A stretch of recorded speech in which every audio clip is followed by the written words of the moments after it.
जय श्री कृष्णा। आज हम कार्तिक मास का 17वां अध्याय सुनेंगे। हमने पिछले अध्याय में सुना कि भगवान शंकर की क्रोध की सीमा न रही और उनके मुख से एक भयंकर कन्या उत्पन्न हुई।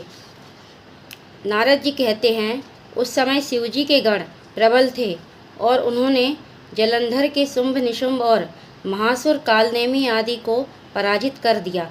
यह देखकर सागर पुत्र जलंधर एक रथ पर, जिस पर की लंबी पताका लगी हुई थी, चढ़कर युद्ध भूमि में आकर घोर संग्राम करने लगा।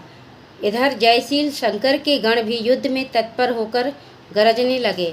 इस प्रकार दोनों सेनाओं के हाथी घोड़े रथ शंख भेरी तथा दोनों ओर के वीरों के शहनाद से पृथ्वी त्रस्त हो गई।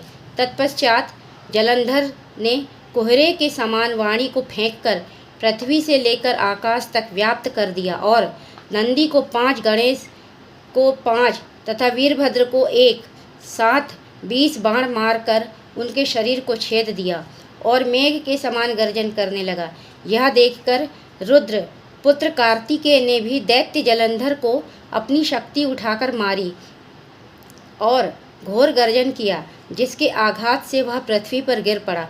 परंतु वह इतना बली था कि शीघ्र ही उठकर खड़ा हो गया और क्रोधाविष्ट होकर कार्तिकेय पर अपनी गदा का प्रहार कर दिया। ब्रह्मा वरदान की सफलता के लिए शंकर पुत्र कार्तिकेय पृथ्वी पर सो गए।